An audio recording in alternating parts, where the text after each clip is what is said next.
Derrière chaque nouvelle se cache une explication. Aviser, mesurer, renseigner. Engagé sur les enjeux de société, il réfléchit aux solutions. Alexandre Morin-Villouellette. Bonjour et bienvenue à cet épisode sur Cube. On est de retour de la fin de semaine. Et quelle fin de semaine ça a été au niveau de l'actualité internationale, au niveau de l'actualité américaine, mais surtout au niveau des élections américaines. Tentative d'assassinat sur l'ex-président Donald Trump, candidat à sa propre réélection. Bombe médiatique. Hey, je sais pas où vous étiez lorsque c'est arrivé. Ça aurait pu devenir là, les moments classiques où on dit « Mon Dieu ». Où c'est que vous étiez lorsque X personne est morte? Où c'est que vous étiez lorsque X événement est arrivé? Ça en est fallu de quelques millimètres pour que pour le restant de vos jours, ce soit le moment « Hey, vous étiez où le jour où Donald Trump s'est fait assassiner? » Heureusement, c'est pas le cas. Puis oui, je dis heureusement aujourd'hui, puis c'est important de le mentionner puis de le répéter. Heureusement que Donald Trump ne s'est pas fait assassiner. Il n'y a personne comme ça qui mérite de mourir. Même pas quelqu'un qu'on peut considérer comme une menace à la démocratie, qu'on peut considérer comme peut-être abject, peut-être répugnant comme M. Trump, je veux dire, criminel convaincu, violeur convaincu aussi. C'est un jugement du tribunal. Est-ce que ça fait de lui quelqu'un qui devrait être tué pour ça? Non.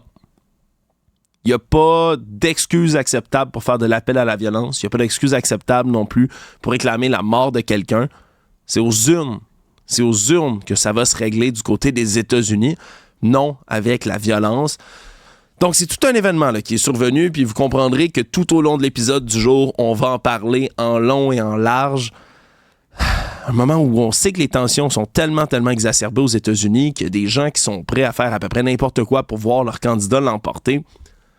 De voir une attaque comme celle-là, c'est pas surprenant.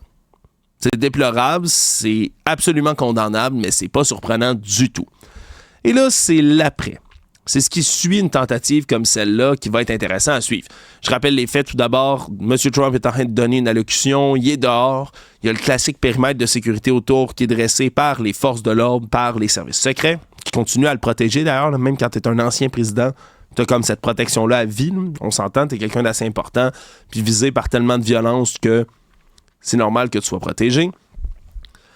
Il y a quelqu'un qu'on a identifié désormais là, comme un jeune homme de 20 ans de Pennsylvanie, Thomas Matthew Crooks, qui est installé sur un toit avec une arme longue, à peu près 150 mètres de distance, juste au-delà du périmètre de sécurité, et tire sur M. Trump, qui tourne la tête là, comme au même moment pour regarder son télésouffleur et qui mange là, la balle en plein lobe d'oreille, quelques millimètres seulement, puis c'était terminé.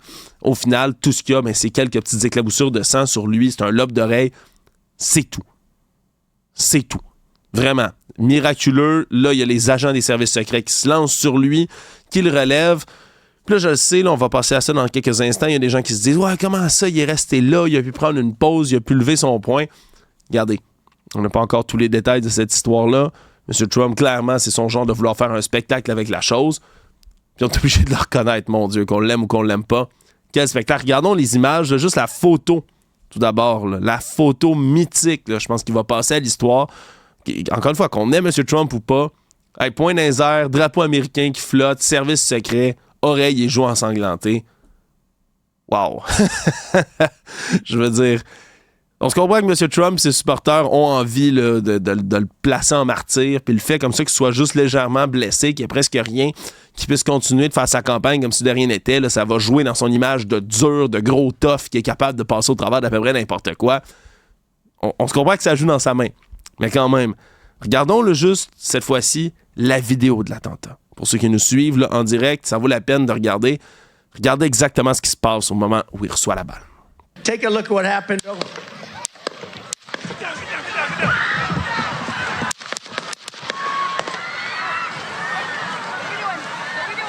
On entend les coups de feu. Il y a des gens qui pensent que c'est comme des pétards au début. Puis là, tout le monde se penche. Il y a des agents des services secrets qui se lancent sur M. Trump. Puis on entend plus tard là, les coups de feu. On ne sait pas s'il y a un complice. Puis c'est là-dessus que les services secrets vont se faire blâmer. On comprend. Là, les contre-snipers des services secrets tirent à nouveau. Eux vont abattre le tireur qui est mort désormais. Il y a quelqu'un également qui est décédé dans la foule, là, très malheureusement. Un homme du nom de Corey Comparatore, qui lui est décédé là, en ayant reçu des balles. On se comprend qu'il visait M. Trump. Il finit par se faire évacuer quelques instants plus tard. Je le dis, image historique. Heureusement, il survit. Maintenant, ce qui suit un attentat politique comme celui-là, c'est tellement important. Dans les premières minutes, dans les premières heures, puis dans les premiers jours, puis sûrement que sur les réseaux sociaux, en ce moment, vous envoyez passer, pas à peu près, de la désinformation. Je dis désinformation, mais de l'information. Il y a tellement de choses qui circulent. Je veux dire, quand il y a une histoire qui est instantanée comme celle-là, ça vient d'arriver, tout le monde veut savoir ce qui se passe. Tout le monde est comme, qu'est-ce qui se passe? Qui tire sur un ancien président? Qui veut tuer M. Trump? Comment? Pourquoi? Qui a payé le gars pour faire ça? Qui est derrière cette histoire-là? Wow, les moteurs. Quand il y a une nouvelle comme ça, d'importance qui se passe, un événement historique, c'est important de faire attention aux informations qu'on reçoit, et surtout les informations qu'on relaie. Parce que ce qui bouge le plus rapidement, ce qui se propage le plus rapidement, c'est des informations qui sont émotives. C'est à peu près toujours ça. Dans des cas comme ceux-là, là, c'est de l'info émotive, donc des nouvelles qui viennent nous chercher des affaires de réaction comme « c'est lui le tireur, on l'a trouvé, les services secrets n'ont pas tué le gars, comment ça se fait? » Calmons-nous. Il faut regarder les informations à froid, il faut attendre que les services secrets, il faut attendre que les autorités américaines, il faut attendre que les gens qui sont compétents en ces matières-là fassent leur propre analyse puis arrivent avec des réponses. Il n'y a personne là, dans les services secrets, dans le FBI, peu importe, qui est capable de dire une seconde après que ce soit arrivé, « OK, c'est exactement ça. » Il y a des enquêtes qui doivent être faites. Il y a des analyses qui doivent être menées. Il faut faire attention aux informations comme ça pour ne pas repartager des trucs émotifs. Parce que c'est prouvé par à peu près là, tout le monde qui étudie les schémas d'information et de désinformation. L'info émotive circule plus rapidement que tout le reste. Constamment. On a le goût de repartager, on a le goût de montrer, mon Dieu, mais à chaud, on réagit. C'est plus fort que nous, comme humains. Mais attention. Il faut toujours attendre de voir quelles informations sont vérifiées. Je veux dire, quelques instants après la fusillade, il y a comme 3 autres personnes qui se sont fait nommer sur les réseaux sociaux en disant « c'est lui qui a essayé de tirer M. Trump, c'est lui. » C'était pas eux pantoute. Du calme. Là, suivent après les théories du complot. Vous le savez, ceux qui me connaissent bien savent que c'est mon dada, c'est quelque chose que j'affectionne particulièrement, là, d'analyser, de comprendre, de décortiquer exactement là, comment fonctionnent les théories du complot. Et là, c'est une occasion faramineuse, il y en a de tous les côtés. Je répète, de tous les côtés, parce que des théories complotistes, on en a vu les classiques, là, je veux dire, il y a du monde qui crie haut et fort que c'est Joe Biden qui essaie de faire assassiner M. Trump, après son débat désastreux, il trouve que la seule solution, c'est d'aller abattre Donald Trump. Non, c'est pas vrai. On va se calmer. M. Biden a déjà annoncé plus de sécurité pour Donald Trump, a fait preuve de beaucoup de hauteur. Hein? Comme M. Trump a fait lui-même, d'ailleurs, depuis cet événement-là. Appel au calme, appel à l'unité, appel à cesser les violences. Tant mieux que des deux côtés du spectre, on se parle et on se capable de faire ça. Mais là, de dire que les démocrates payent quelqu'un pour abattre M. Trump, c'est fort le café, hein, s'il vous plaît.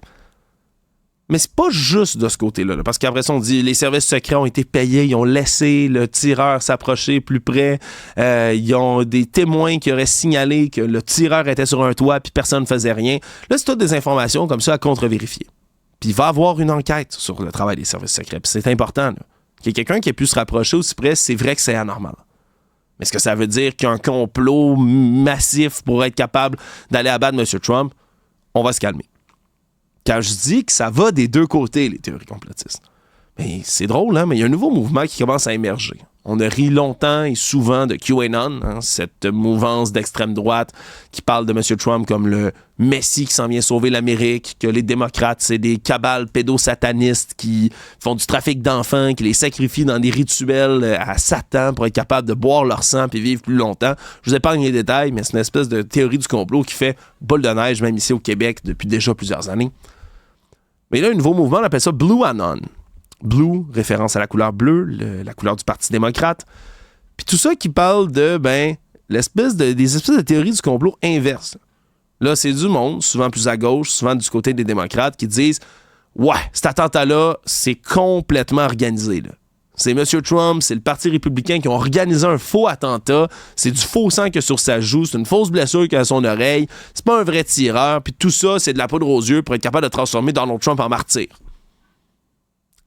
OK, les images, je le répète, là, les images puis l'attentat, dans la manière où ça se déroule pour l'instant, c'est sûr que c'est à l'avantage de M. Trump. Mais est-ce que ça veut dire que lui-même organisé qu'un tireur vienne lui shooter au travers de l'oreille?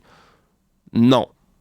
C'est pas parce qu'on est à gauche, c'est pas parce qu'on n'est pas quelqu'un de droite ou d'extrême droite, c'est pas parce qu'on est démocrate qu'on a une espèce de monopole de la vertu puis que nous, on peut se mettre à faire des théories du complot.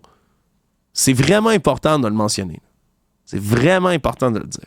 Une théorie complotiste, ça n'a pas sa place, ni d'un côté, ni de l'autre. Il y a des enquêtes qui vont être faites, puis qui vont essayer d'élucider au mieux possible ce qui s'est passé exactement cette fois-là. Pour l'instant, les seules infos qu'on a, puis c'est important de les répéter. Tentative d'attentat, tentative d'assassinat échouée. Un tireur qui agit seul, dans la vingtaine. Les seules infos qu'on connaît de lui, c'est qu'il était un voteur enregistré comme républicain, mais qui avait fait certains dons à des groupes de plus progressistes démocrates. Donc, de ce côté-là, est-ce qu'on sait son allégeance politique? Pas vraiment. C'est tout. C'est tout ce qu'on sait pour l'instant. Alors, on va pas sauter aux conclusions. On va suivre ça ensemble. Hein. C'est à ça que ça sert des émissions comme la nôtre, hein, de rétablir la vérité, d'amener les faits, de critiquer ou de poser des questions aussi sur certains détails. C'est ce qu'on va faire tout au long de l'épisode. Là. On peut se questionner sur le travail des policiers, sur le travail des agents secrets, mais de dire qu'ils sont payés, que c'est organisé, que c'est ici, que c'est ça, il y a des enquêtes entières qui vont se faire là-dessus. Faites pas le travail à la place des enquêteurs sur les réseaux sociaux, vous faites juste répandre de la désinformation.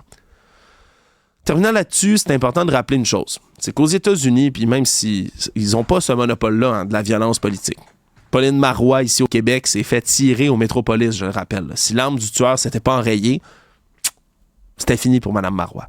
C'est un garde du corps qui est décédé en héros, là, en étant capable de protéger Mme Marois. Mais aux États-Unis, c'est quelque chose qui est particulièrement répandu. Ça fait partie de l'histoire américaine. Je dis pas que c'est pas condamnable, au contraire. Mais est-ce que c'est surprenant qu'avec autant de tensions politiques, on assiste encore une fois à un événement comme celui-là? Non. Je rappelle, on est rendu à 45-46 présidents américains. Il y en a 4 qui sont morts en fonction tirés, là, avec des balles, avec des armes à feu. Il y a 4 des présidents américains qui sont morts assassinés. Il y en a au moins 3-4 autres qui se sont fait tirer dessus puis qui ont survécu. Theodore Roosevelt, Gerald Ford, Ronald Reagan, c'est tout du monde qui se sont fait tirer dessus, qui ont été sévèrement blessés puis qui ont survécu. Abraham Lincoln, James Garfield, William McKinley, John Fitzgerald Kennedy, ces 4-là sont morts tués par balle.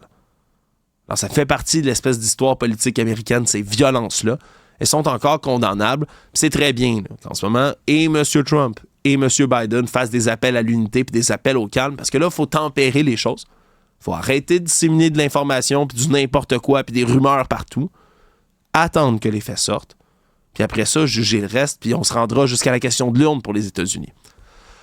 Ça fascine, je comprends, ça excite aussi de l'actualité comme celle-là, surtout quand c'est loin de nous. Mais s'il vous plaît, restons-en sur les faits, restons-en sur la vérité. C'est pour ça qu'on est ici à l'émission. Bienvenue à Cube.